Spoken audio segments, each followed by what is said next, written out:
ओम नमः सिद्धेभ्य नमो जीर्णाणम। सभी को सादर शुद्धात्म वंदन। आज मार्गशीर्ष शुक्ल दशमी का यह शुभ मंगल पावन दिवस है और आज ही के दिन 1008 श्री अरनाथ भगवान जी का तप कल्याणक महोत्सव की तिथि है। प्रतिदिन प्रसारित होने वाले सोनगढ़ संदेश में से आज जो संदेश हमें प्राप्त हुआ है, ये बहुत ही हमारे जीवन में प्रेरणादायक संदेश है। बहनश्री बहन के 377 बोल के आधार से मुनियों के स्वरूप का महत्व बताते हुए यह संदेश है। चलिए पढ़ते हैं। स्वभाव में से विशेष आनंद प्रकट करने के लिए मुनिराज जंगल में बसे हैं। उस हेतु उनको निरंतर परम पारणामिक भाव में लीनता वर्तती है। दिन रात रोम रोम में एक आत्मा ही रमा रहा है। शरीर है किंतु शरीर की कोई चिंता नहीं है। देहातीत जैसी दशा है।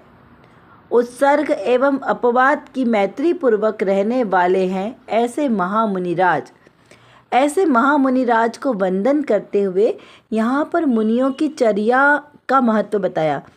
जैसे भजन में भी आता है ना, जंगल में मुनिराज अहो आत्म स्वरूप निज ध्यावे, बैठ समीप संत चरणों में पशु भी बैर भुलाते। कैसे है वे महामुनिराज?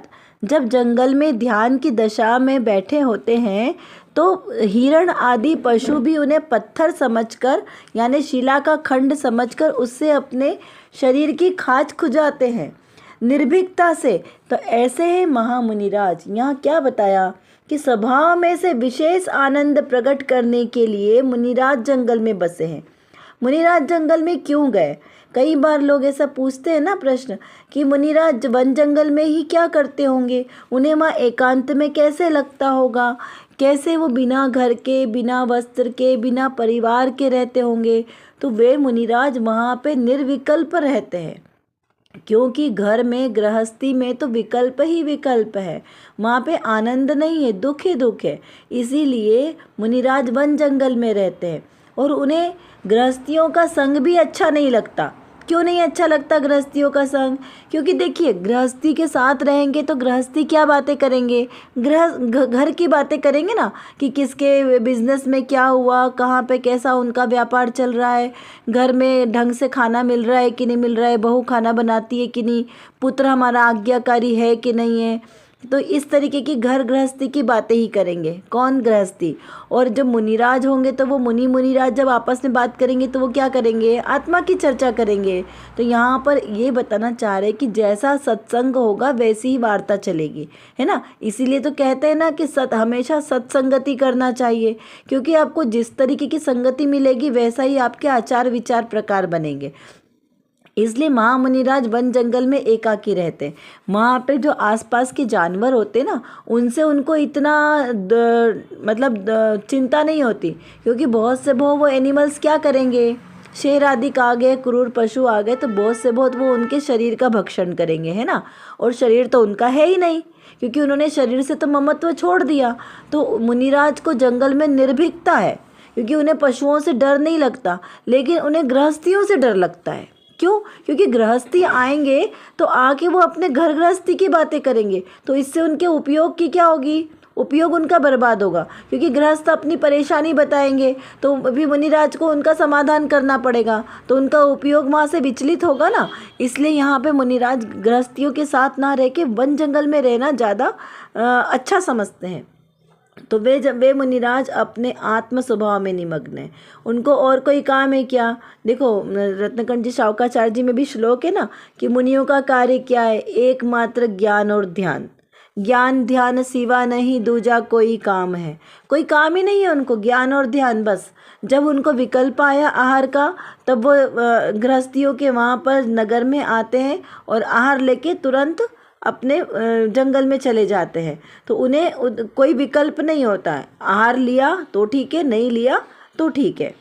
उसी हेतु उनको निरंतर परम पारणामिक भाव में लीनता वर्तती है।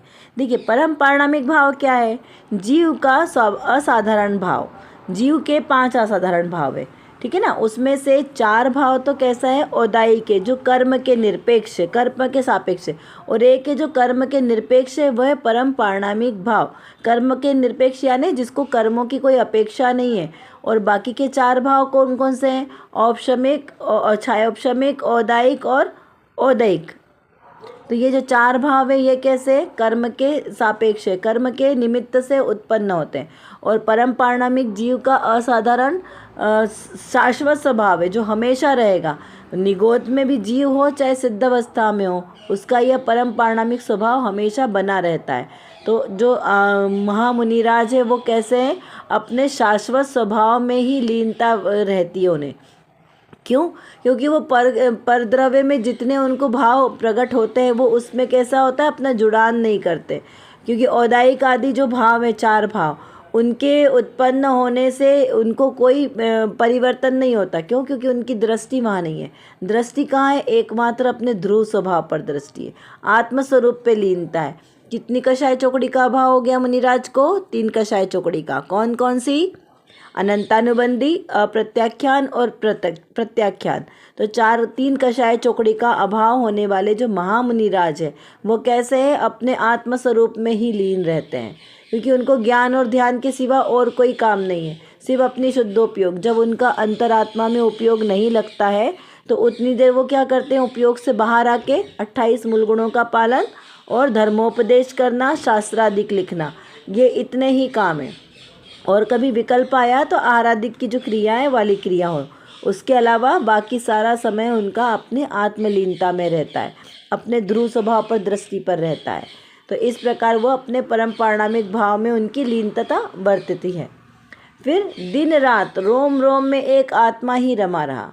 दिन रात हर समय, प्रति समय, क्या कहा, प्रति समय एकमात्र उनके ज्ञान में क्या झलकता है, आत्मा। देखिए ये तो आपको अभी तक याद हो गया होगा कि हम सभी जीवों की आत्मा, जो आत्मा है ना सब जीवों के पास, तो सभी की आत्मा में क्या है, ज्ञान भरा है। ज्ञान ही ज्ञान भरा है, किसमें, आत्मा में। सभी जीवों की आत्मा में ज्ञान भरा है। लेकिन धन्य है वो जिनके ज्ञान में हर समय, प्रति समय आत्मा ही झलकता है ना। तो ऐसे ही जो महामुनिराज है उनके आत्मा में एकमात्र, उनके ज्ञान में एकमात्र उनका अखंड स्वभावी आत्मा ही आत्मा झलकता है। शरीर है, क्योंकि शरीर तो अभी है ना, किंतु उस शरीर की कोई चिंता नहीं, उस शरीर से कोई ममत्व नहीं है। शरीर है वो किस तरीके से, एक पड़ोसी की तरह। तभी तो उनको वन जंगल में निर्भीकता है, क्योंकि वो शरीर को तो कैसा मानते हैं, पड़ोसी की तरह मानते, कि शरीर को कोई पशु आके खा जाए, चाहे उसे कांटा चुभे, उसे कुछ भी हो जाए, इससे उनको कोई प्रयोजन नहीं रहता। देहातीत जैसी दशा है, यानी देहातीत, देह से अतीत, देह से दूर, ऐसी दशा है। वे महामुनिराज देह के साथ होकर भी अपने आप को कैसा अनुभव करते हैं, देहातीत अनुभव करते हैं। ऐसी उनकी शुद्ध निश्चल दशा होती है।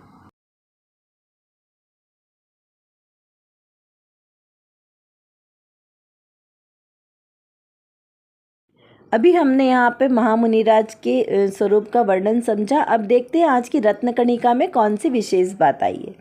यहाँ पर प्रश्न किया है कि क्षयोपशम ज्ञान में वृद्धि हो तो लाभ होता है क्या। क्षयोपशम ज्ञान में वृद्धि हो तो लाभ होता है। तो पहले तो ये समझते हैं कि क्षयोपशम ज्ञान क्या, क्षय प्लस उपशम, क्षय और उपशम से होने वाला ज्ञान, उसमें वृद्धि से लाभ क्या होता है। तो यहाँ पे पहले हम समाधान पढ़ते हैं। समाधान में कहा है कि क्षयोपशम ज्ञान का प्रयोजन नहीं है, एक आत्मा का प्रयोजन है। विशेष क्षयोपशम हो तो अधिक लाभ हो, अर्थात मोक्ष हो जाए, ऐसा नहीं है। क्षयोपशम की इच्छा रखने की अपेक्षा मुझे आत्मा कैसे प्रकट हो, ऐसा भेद ज्ञान कैसे हो, ऐसी भावना होनी चाहिए। अल्प क्षयोपशम हो तब भी भेद ज्ञान और स्वानुभूति होती है। प्रत्येक को एक ही प्रकार का क्षयोपशम नहीं होता, सबको अपनी योग्यतानुसार क्षयोपशम होता है, परंतु क्षयोपशम की इच्छा लाभकारी नहीं होती। प्रयोजनभूत आत्मा को जाने, उसमें सब आ जाता है। अनेक शास्त्र पढ़ें, खोखे और आत्मा पहचानने में आए, ऐसा नहीं है।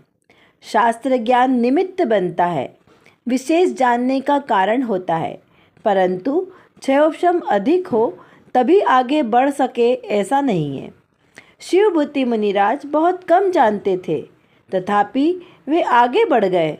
प्रयोजनभूत भेद ज्ञान करना, जाने तो भाव का अभाव हो, आत्मा की पहचान हो, स्वानुभूति हो, उसका क्षयोपशम के साथ संबंध नहीं है। इस प्रकार से ये बहनश्री की तत्व चर्चा में आया है। तो यहाँ पर क्या बताना चाह रहे हैं कि क्षयोपशम ज्ञान, प्रश्न क्या था कि क्षयोपशम ज्ञान से लाभ है या नहीं। तो देखिए, क्षयोपशम ज्ञान से लाभ नहीं है। क्यों? क्योंकि क्षयोपशम ज्ञान तो इस भाव के साथ खत्म हो जाएगा, लेकिन जो क्षयिक भाव है वो कैसा है, आगे तक जाएगा भाव के बाद भी। मतलब इस भाव में क्षयिक सम्यक्त प्रकट हुआ तो अगले भाव में भी क्षयिक सम्यक्त बना रहेगा, लेकिन क्षयोपशम ज्ञान इस भाव की आयु पूर्ण होने के साथ वो खत्म हो जाएगा। यानी आपने इस भाव में जितना भी शास्त्र पढ़ा, जितना भी याद किया, आपको जितना भी है वो सब कैसा होगा, भाव के साथ खत्म हो जाएगा, वो आपको अगले भाव में याद नहीं आएगा। तो इसलिए यहाँ पे क्षयोपशम ज्ञान की महत्व को नहीं बताया है कि क्षयोपशम ज्ञान की कोई वैल्यू नहीं है। जैसे यहाँ पे उदाहरण में शिवभूति मुनिराज का लिया, क्योंकि शिवभूति मुनिराज को क्या था कि उनको इतना कम याद रहता था, नमोकार मंत्र भी उनको याद नहीं रहता था, वो बार बार भूल जाते थे। लेकिन कल्याण किससे हुआ? उनको याद रहने से नहीं हुआ कि द्वादशांग का याद ज्ञान था, उनको एकमात्र तिल तुष मात्र भिन्नम, सिर्फ इतना जाना और उससे उनका मोक्ष, उनको केवल ज्ञान हो गया। लेकिन अन्य को, जिनको द्वादशांग का ज्ञान था, उनके जो गुरु थे, उनको वहाँ पर सम्यक दर्शन प्रकट नहीं हुआ। क्यों? क्योंकि वो जो एकमात्र, जो उनको जो देह से भिन्न जानने वाला ज्ञान चाहिए था ना, वो नहीं प्रकट हुआ। तो उसकी वजह से क्या हुआ, उनको मोक्ष प्रकट नहीं हुआ। तो यहाँ पर मोक्ष मार्ग में साधक एकमात्र भेद ज्ञान है, जो तिल तुष मात्र भिन्नम वाला है ना, आत्मा को देह से भिन्न जानना, ये कार्यकारी है। क्षयोपशम ज्ञान की कोई यहाँ पर वैल्यू नहीं है, इस प्रकार यहाँ पर समझना। देखिए यहाँ पर क्या बताया कि क्षयोपशम ज्ञान का प्रयोजन नहीं है, एक आत्मा का प्रयोजन है।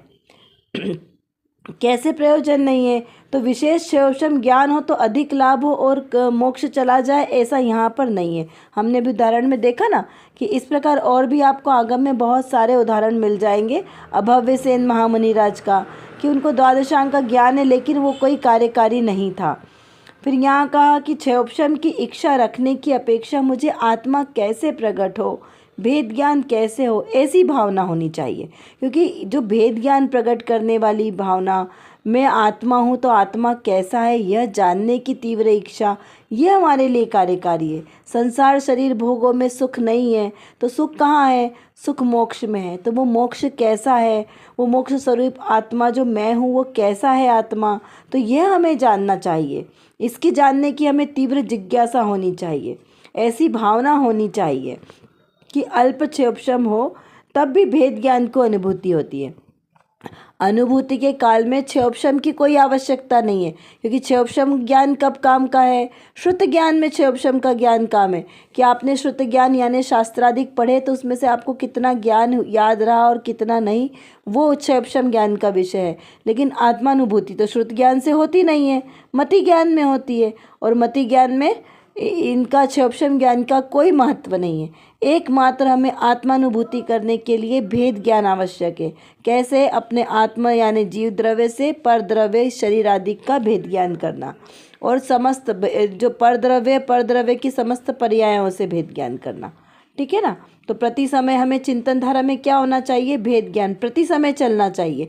देखिए, शास्त्राभ्यास आदि तो कभी कभी करेंगे, लेकिन भेद ज्ञान प्रति समय चलने वाली वस्तु है। प्रत्येक को एक ही प्रकार का क्षयोपशम ज्ञान नहीं होता, क्योंकि देखिए क्षयोपशम ज्ञान में तो बहुत सारी भेद रूप रचना है, किसी को थोड़ा कम, किसी को थोड़ा ज़्यादा, फिर किसी को कम। जैसे आपने 1 से लेके 100 तक के नंबर लिए, तो अब अपने मध्यम संख्या किसको बोला? सबसे जघन्य तो हो गया 0 और 1, ठीक है ना, और उत्कृष्ट हो गया 100, और उसके बीच के जितने भी नंबर है वो कितने आ गए? मध्यम में आ गए। तो उसमें कोई बराबर थोड़ी कर सकता ना, किसी के कितने भी हो सकते हैं इतने नंबरों में। तो ऐसा ही क्षयोपशम ज्ञान है कि जघन्य ज्ञान कैसा हुआ? वो अक्षर के अनंतवे भाग जो निगोदिया को है, उसको ज्ञान बोला, सबसे अल्प ज्ञान, और उत्कृष्ट ज्ञान केवल ज्ञानी को बोला। तो उस निगोदिया जीव से लेके और उत्कृष्ट ज्ञान वाले केवल ज्ञानी, उनके बीच के जितना समय, जितना जो ज्ञान है, ज्ञान की अलग अलग परियां है ना, तो वो सारी किस में चली गई, वो मध्यम में चली गई। तो उसकी आपको कोई वैल्यू नहीं कि किसी का भी कम ज़्यादा हो सकता है, तो ऐसे हम उसको नहीं मान्यता दे सकते। इसलिए यहाँ पे क्षयोपशम ज्ञान की वैल्यू ना हो के पूर्ण ज्ञान की वैल्यू है, क्षयिक ज्ञान की, केवल ज्ञान की वैल्यू है।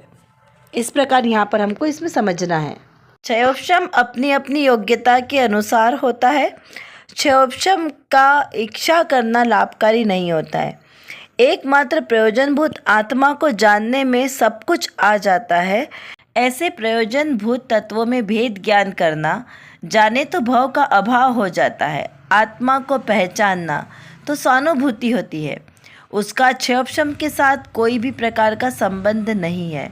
इसलिए आत्मानुभूति में एकमात्र भेद ज्ञान करना ही आवश्यक है और उसी से भव का अभाव होगा। इस प्रकार हमने आज के इस संदेश में से ये समझा सार। अब कुछ प्रश्नों के माध्यम से हम अपने आत्मा का चिंतन बढ़ाएंगे और भेद ज्ञान करेंगे। जैसे भव का अभाव कैसे होता है, क्षयोपशम ज्ञान भव के अभाव करने में कितना आवश्यक है। फिर गृहस्थों के साथ मुनिराज क्यों नहीं रहते, वन जंगल में मुनिराज अकेले क्या करते होंगे, मुनिराज के क्या क्या कार्य होते हैं। जैसे अभी बताया था ना, रत्नकर्ण शावकाचार्य जी में जो दोहा है, मुनि युवराजों के स्वरूप को बताता हुआ, ये कैसे है महामुनिराज, विषयों की अभिलाषा से विरक्त, 5 इंद्रिय के विषयों की जिन्हें इच्छा ही नहीं है, उनके विषयों की इच्छा से रहित हो गए हैं, जिन्हें किसी भी प्रकार का आरंभ परिग्रह नहीं है, वैसे महामुनिराज हैं। और मुनिराज क्या करते हैं, ज्ञान ध्यान में तल्लीन रहते हैं। ऐसे महामुनिराज है, वनखंड आदि में निवास करते हैं, जो तपस्वी हैं। कैसे घोर तपस्चरण में रखते हैं, ऐसे वे महामुनिराज होते हैं। तो इस प्रकार महामुनिराजों का हमने आज स्वरूप समझा। चलिए, आज की कक्षा का समय हमारा पूर्ण होने को आया है। आशा करती हूँ आपको यह सब अच्छी तरीके से समझ में आ गया होगा। यदि कुछ नहीं समझ में आया हो तो आप ज़रूर हमसे कमेंट बॉक्स में लिखकर पूछ सकते हैं। और जो विषय आज हमारे सामने हुआ, इसको बारंबार चिंतन करते रहें, जिससे हमारी दृढ़ता मजबूत हो। और इसी प्रकार सम्यक श्रद्धा के साथ जो भी हम क्रिया करेंगे वही हमारे लिए कार्यकारी होगी। अतः सम्यक दर्शन, सम्यक ज्ञान और सम्यक चारित्र के साथ हम भी अपने ऐसे रत्नत्रय को प्रकट करें, सच्चा श्रद्धान करें। इसी पवित्र शुभ भावनाओं के साथ आप सभी को सादर जय जिनेंद्र।